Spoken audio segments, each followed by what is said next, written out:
Good evening. इस video में हम बात करेंगे अर्थक्वेक्स के बारे में कुछ फैक्ट पढ़ेंगे जो एग्ज़ाम के पॉइंट ऑफ व्यू से भी इम्पोर्टेंट है और वैसे भी हमें पता होनी चाहिए।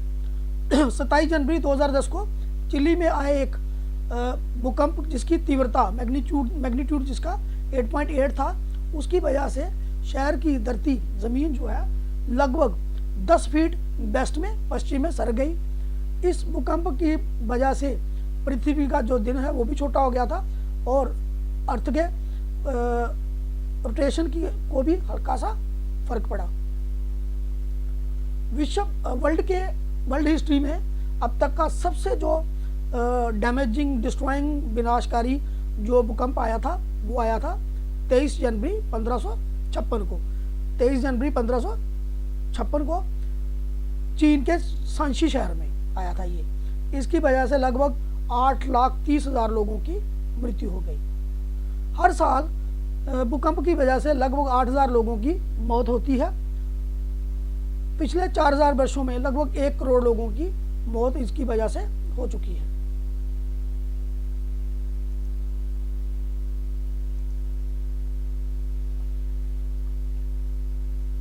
उन्नीस 1930 के दशक में रिएक्टर स्केल को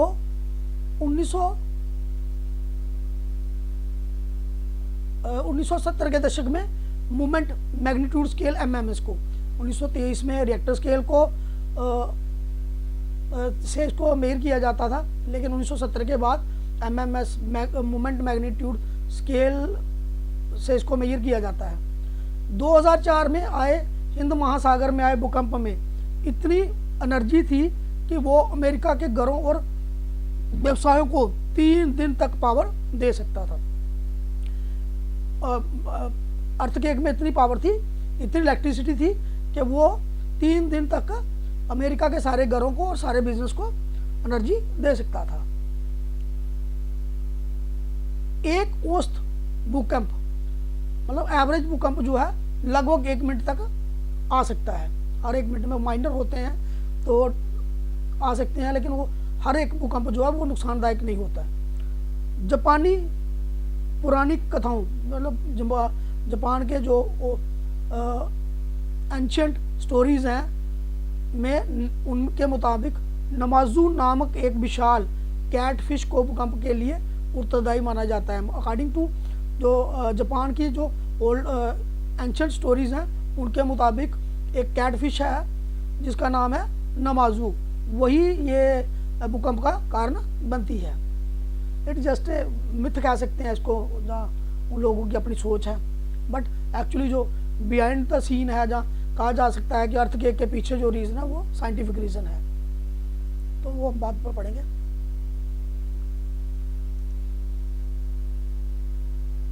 कैलिफोर्निया के पार्क फील्ड को, कैलिफोर्निया का पार्क फील्ड है उसको earthquake capital of the world कहा जाता है। कैलिफोर्निया का जो पार्क फील्ड है उसको अर्थक्वेक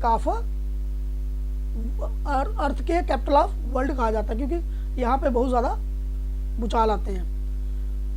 और वहाँ एक पुल है जो 2 टेक्टोनिक प्लेट से गुजरता है और एक ब्रिज है जो दोनों 2 टेक्टोनिक प्लेट्स, बेसिकली जो टेक्टोनिक प्लेट्स हैं अर्थ क्रस्ट के अंदर प्लेट्स हैं जो जिनके स्लाइड होने से, जिनके पास आने से, एक दूसरे के ऊपर जाने से, जहाँ स्लाइड होने से दूर जाने की वजह से ही ये भूकंप आता है।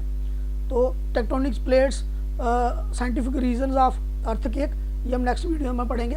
इस वीडियो में हम सिर्फ फैक्ट पढ़ेंगे। भूकंप जो है जो उनके बीच में टेक्टोनिक प्लेट के बीच में जगहें होती हैं उनको फॉल्ट कहते हैं। उन फॉल्ट की वजह से ही ये आता है, भूकंप आता है।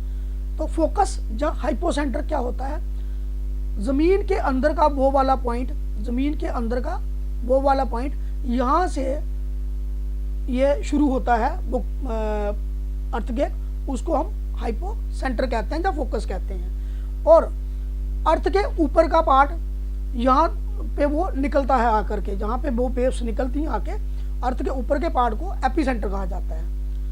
तो एपीसेंटर कहीं भी हो सकता है, एपीसेंटर इंडिया में भी हो सकता है, दिल्ली में भी हो सकता है, जापान में भी हो सकता है, मतलब एपिसेंटर ज़मीन के ऊपर होगा, तो it may be in any city, state और कंट्री, लेकिन जो हाइपोसेंटर है वो हमेशा ज़मीन के नीचे होगा, अर्थ के नीचे होगा।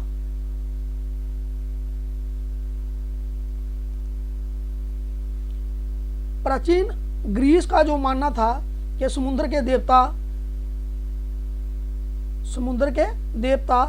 पोसाइडन की वजह से भूकंप आता है। जब वो नाराज हो जाते हैं तो पोसाइडन जमीन पर अपने त्रिशूल से प्रहार करते हैं, जिसकी वजह से धरती कांपती है। तो ये मानना था प्राचीन ग्रीस के लोगों का। कंपैरेटिवली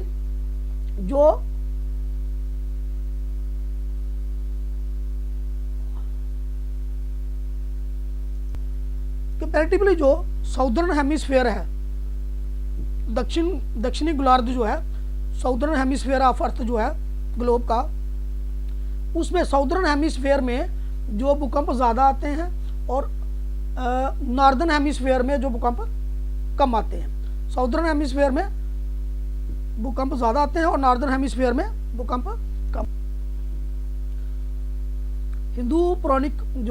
हिंदू एंशिएंट स्टोरीज हैं, उनके मुताबिक क्या है कि ज़मीन जो है, पृथ्वी जो है 8 विशाल हाथियों के ऊपर 8 बड़े हाथियों के ऊपर स्थित है। वो जो 8 हाथी हैं वो एक कछुए के पीठ के ऊपर बैलेंस्ड है, उनके ऊपर खड़ा है, और जो है कछुआ सांप की कुंडली के ऊपर खड़ा है। और अगर इनमें से कोई भी जानवर, चाहे वो हाथी है, चाहे वो कछुआ है, चाहे वो सांप है, अगर इनमें से कोई भी सरक जाता है, कोई भी बैलेंस हो जाता है, तो उसकी वजह से भूकंप आता है। ठीक है, तो मतलब पृथ्वी जो है 8 हाथियों के ऊपर खड़ी है, हाथी की कछुए की पीठ के ऊपर बैलेंस्ड है, और जो कछुआ जो है वो सांप की कुंडली के ऊपर बैठा हुआ है, तो बैलेंस है, खड़ा है। तो इनमें से कोई भी अगर जानवर एक हिल जाता है तो भूकंप आ जाता है। ये हिंदू पुरानी कथाओं में के अनुसार मान्यता है। समुद्र के अंदर भूकंप आने से सुनामी आ सकती है, क्योंकि अगर इनसाइड द ओशन अर्थक्वेक आता है तो उसकी वजह से क्या हो सकता है, सुनामी आ सकती है। और सुनामी जो है सभी दिशाओं में, ईस्ट वेस्ट नॉर्थ साउथ सभी डायरेक्शंस में चलती है, और उसकी स्पीड 970 किलोमीटर प्रति घंटे की रफ्तार से हो सकती है, जो एक जेट विमान की स्पीड के बराबर है।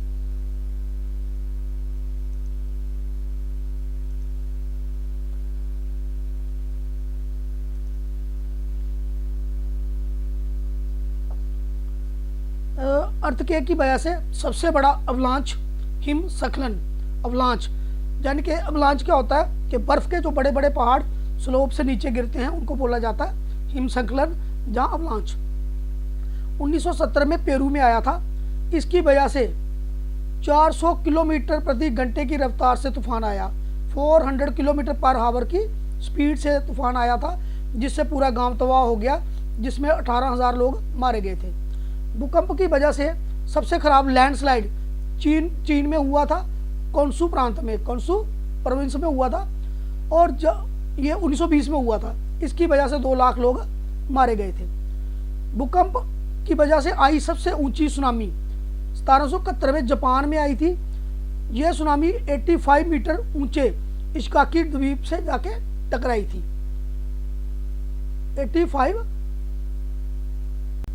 1771 में जापान में आई थी सबसे बड़ी सुनामी, जो है सबसे ऊंची सुनामी। ये 85 मीटर 85 मीटर ऊंचे इशिगाकी आइसलैंड से जाके टकराई थी, ये जापान में आई थी।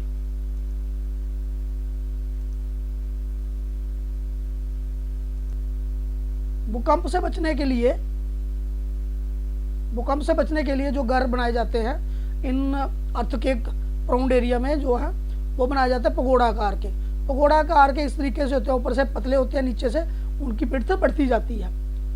तो हर साल टेक्टोनिक प्लेट्स जो है 3 इंच से कम अपने स्थान से सरकती हैं, डिस्प्लेस होती हैं, 3 इंच से कम डिस्प्लेस होती हैं।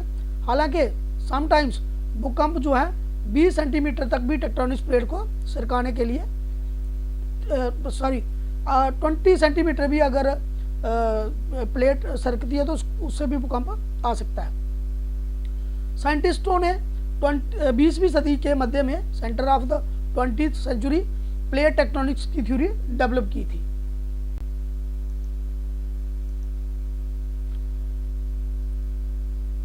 एक भूकंप जो है तब रजिस्टर किया जाता है, तब उसे माना जाता है जब उसकी तीव्रता 7.0 या उससे ज़्यादा हो।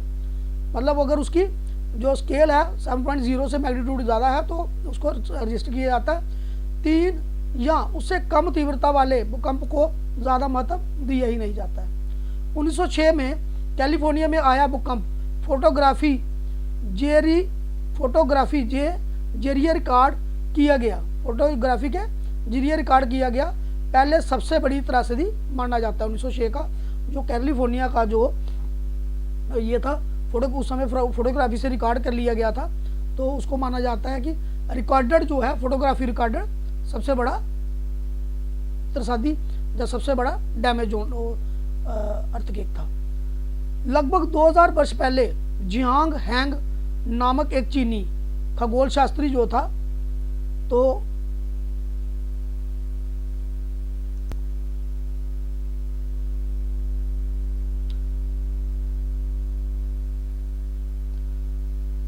चीनी 2000 वर्ष पहले जियांग हैंग नाम के एक चीनी एस्ट्रोनॉमर थे, खगोल शास्त्री बोला जाता है उनको, ने सबसे पहले विश्व का पहला अर्थक्वेक डिटेक्टर खोजा जो 600 किलोमीटर दूरी वाले भूकंप को नाप सकता था। मतलब 600 किलोमीटर दूर भी अगर भूकंप होगा तो उसको माप सकता था।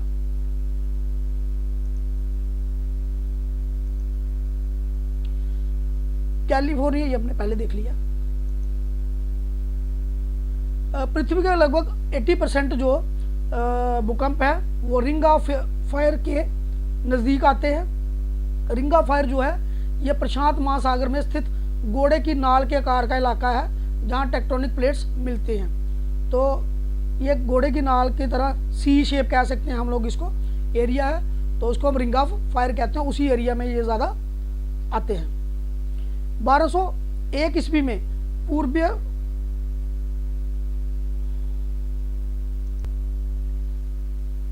भूकंप अर्थ के ऊपर वाले एरिया में ही ज़्यादा आते हैं। गहरे भूकंप की वजह से ज़मीन के अंदर की दूसरी टेक्टोनिक प्लेट भी सरक सकती हैं। तो भूकंप जो है जानवरों को पहले पता चल जाता है। ये माना जाता है कि जानवरों को पहले ही इसके बारे में अंदेशा हो जाता है। भूकंप की वजह से, अर्थक्वेक की वजह से जो बालकनो ज्वालामुखी भी फूट सकते हैं, जिनकी एक एग्जांपल 1980 में माउंट हेलन ज्वालामुखी, माउंट हेलन अर्थक्वेक विस्फोट हुआ था। और 2002 में माउंट एतना का बाल्कोनिक इरप्शन हुआ था। वैज्ञानिकों का मानना है, साइंटिस्ट मानते हैं कि पशु भूकंप से पहले ही कमजोर झटके महसूस कर लेते हैं।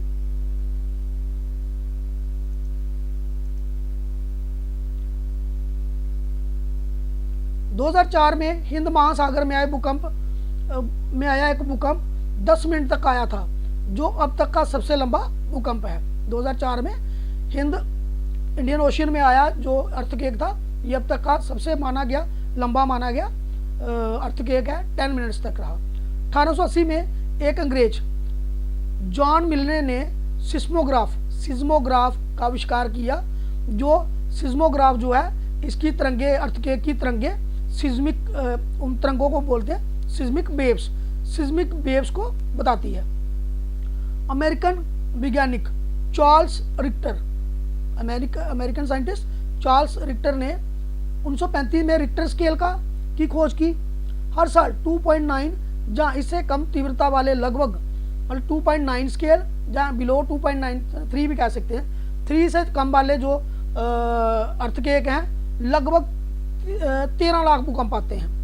हर साल 8 मैग्नीट्यूड के जो है अर्थक्वेक जो है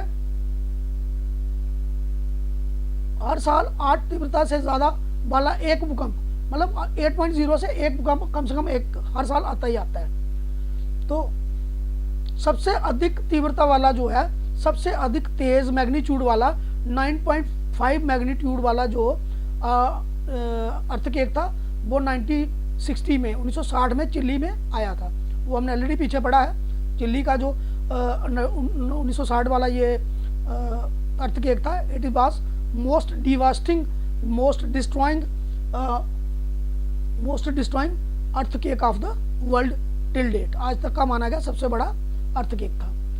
अमेरिका में सबसे बड़ा अर्थक्वेक 1964 में आया था, अलास्का में आया था, और इसका मैग्नीट्यूड 9.2 था। एक भूकंप किसी परमाणु बम से, एक न्यूक्लियर बम से 100 गुना ज़्यादा एनर्जी रिलीज करता है, जो कि 1945 में जापान के हिरोशिमा पर गिराए परमाणु बम से भी ज़्यादा स्ट्रांग होता है। भूकंप आने से पहले, बिफोर द अर्थक्वेक, जो तालाब हैं, नहरें हैं, उनमें एक अजीब सी गंध स्मेल आती है, जिसके कारण धरती में रिलीज हुई, जिसका कारण धरती से रिलीज हुई निकली हुई गैसें हैं। यानी कि जैसे अर्थक्वेक आने से पहले गैसें निकलती हैं, सिस्मिक वेव्स निकलती हैं, तो वो सिस्मिक वेव्स की वजह से ज़मीन के अंदर से लावा भी है, ज़मीन के अंदर डिफरेंट गैसेस हैं, उनकी वजह से स्मेल आती है, और वो स्मेल तालाब और नहर के पानी में एक टेंजेंट सी स्मेल क्रिएट कर देती है। चंद्रमा पर आने वाली जो मून है, उस पर आने वाले जो अर्थक्वेक है, केक मतलब भूकंप, उसको मून केक कहते हैं। और मून केक सामान्यतः भूकंप से कमज़ोर होता है। और जो मून पे आने वाला भूकंप है, कंप है, तो टेम्पलर भी कहते हैं भूकंप को, एक वर्ड और उसके लिए टेम्पलर भी है, भूचाल तो है ही हिंदी का वर्ड। तो भूकंप कमजोर होता, मतलब मून केक जो है is comparatively weaker then earthquake. Next देख लेते हैं। 1995 में भूकंप की वजह से धरती केवल 20 सेकंड के लिए सरकी, लेकिन इस भूकंप में 5000 लोग मारे गए, 3 लाख लोग बेघर हो गए, तो 1 लाख से ज़्यादा इमारतें ढह गई। 1964 में अलास्का में आए 4 मिनट के भूकंप के वजह से 6 मीटर गहरी सड़कें 6 मीटर गहरी धंस गई। अमेरिका में सबसे अधिक भूकंप की आशंका वाले प्रदेश अलास्का है। अलास्का में ज़्यादा भूकंप आते हैं। 11 मार्च 2011 में 9.0 मैग्नीट्यूड वाला भूकंप जापान में आया था, और जापान के इतिहास का सबसे भयानक भूकंप था। इसकी वजह से 30 फीट सुनामी आ गई थी, और कई परमाणु केंद्र को भी नुकसान हो गया। न्यूक्लियर प्लांट थे उनको भी नुकसान हुआ। तो 2015 में नेपाल में आए भूकंप की वजह से माउंट एवरेस्ट का 1 इंच सिकुड़ गया था। एक रोचक जानकारी ये भी है कि भूकंप अर्थक्वेक की वजह से पानी सोने में बदल जाता है। तो ये भी माना जाता है लोगों के द्वारा कि अर्थक्वेक की वजह से जो पानी है it is converted into gold. तो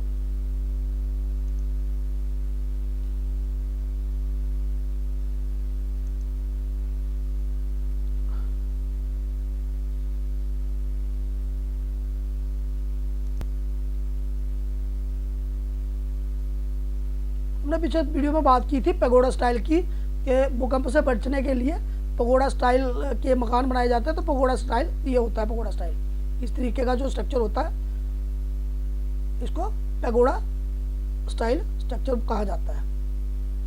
तो ये वाला इस तरीके का जो डिज़ाइन होगा उसको पगोड़ा स्टाइल स्ट्रक्चर कहा जाता है। और दूसरी हम बात कर रहे थे इसमें अर्थक्वेक है।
We talk about major plates, tectonic plate की बात करें तो टेक्टोनिक प्लेट्स जो है ये ज़मीन की अर्थ क्रस्ट के नीचे एक ह्यूज स्लैब्स हैं जो ज़मीन को एनसर्कल करके जकड़ करके रखती हैं।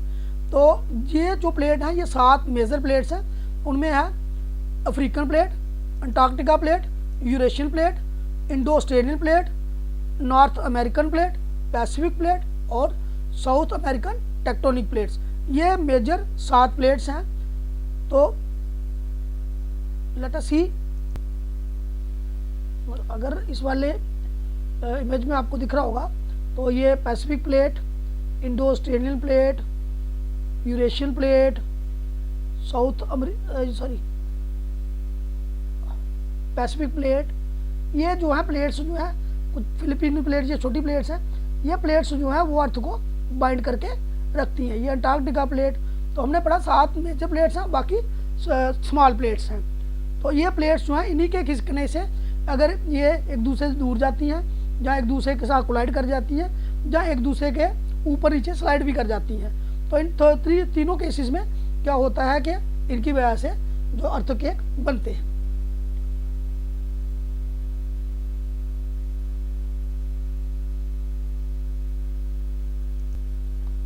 अर्थक्वेक की मैग्नीट्यूड स्केल देख लेते हैं। तो ये जो अगर 2.5 और लेस हो, तो इससे अगर कम हो, 3 से कम हो, 2.5 और लेस हो तो usually not felt but can be recorded on seismograph. Seismograph के ऊपर, बाद में सिस्मोग्राफ भी देखते हैं क्या है। सिस्मोग्राफ के ऊपर ये रिकॉर्ड हो सकता है 2.5 से अगर इसका मैग्नीट्यूड कम हो, लेकिन 2.5 से अगर कम है तो उसको फील नहीं किया जा सकता। तो जो अगर 3 से नीचे है माइनर कहा जाएगा उसको, 3 से नीचे, और 2.5 से 5, 5.5 तक, 4.5 तक फेल्ट होता है, लेकिन ये माइनर डैमेज काज करता है, इसको लाइट कहा जाता है। 5.5 से 6 तक के जो स्लाइड डैमेज करता है बिल्डिंग्स को, इसको मॉडरेट कहा जाता है। स्ट्रॉन्ग जो होता है 6 से 7 के बीच में 6.1 टू 6.9 जो है, इस टाइम के बीच का जो अपना अर्थक्वेक होता है ये स्ट्रॉन्ग माना जाता है। और 7 से 7.9 तक जो है ये मेजर अर्थक्वेक का माना जाता है कि सीरियस डैमेज नुकसान कर सकता है। स्ट्रॉन्ग वाला 6.1 ये मेजर पॉपुलेटेड एरिया में नुकसान करता है। 8 से ऊपर वाला जो है वो अर्थक्वेक जो है उसको ग्रेट अर्थक्वेक कहा जाता है, मोस्ट डिवास्टिंग अर्थक्वेक कहा जाता है। तो ये कहीं पे भी हो सकता है, जिस सिटी के पास इसका एपिसेंटर होगा वहाँ तो टोटली डिस्ट्रॉय होना है, कम्युनिटीज़ का डिस्ट्रॉय होना है वहाँ पे। तो ये था इसकी स्केल के बारे में, मैग्नीट्यूड के बारे में। तो अभी हम देखते हैं कि ये सिस्मोग्राफ होता है। ये सिस्मोग्राफ जो है इस तरीके का इंस्ट्रूमेंट होता है, ये रिकॉर्ड करता है, it is use to record the motion of ground during the earthquake. Earthquake के दौरान जो है ये अर्थ का जो ग्राउंड का मोशन है उसको कैलकुलेट करता है। तो मोस्ट ऑफ द एरिया पे ये ज़मीन के नीचे लगाए जाते हैं, जो अर्थक्वेक सेंटर होते हैं तो उनके नीचे ये लगाए जाते हैं और यहीं से इसको कैलकुलेट किया जाता है। तो सिस्मोमीटर्स होते हैं, सिस्मोग्राफ्स होते हैं, सिस्मोग्राम्स होते हैं, दे आर डिफरेंट थिंग्स। तो एक्चुअली जो इसके लिए इंस्ट्रूमेंट यूज़ होता है अर्थक्वेक के मोशन को मापने के लिए, उसको हम क्या कहते हैं, सिस्मोग्राफ। और सबसे पहले the earliest seismoscope was invented by Chinese एक फिलासफर थे चैंग हेंग। उन्होंने AD 132 में इसको इन्वेंट किया था सबसे पहले। तो this was all about earthquake के बारे में था ये। तो काफ़ी हमने इसमें कुछ फैक्ट पढ़े और उसके बाद कुछ हमारे जर्नल भी हमने देखा। तो आई होप ये वीडियो आपके लिए काफ़ी हेल्पफुल रहेगा। Thank you for watching this video. Okay, thank you.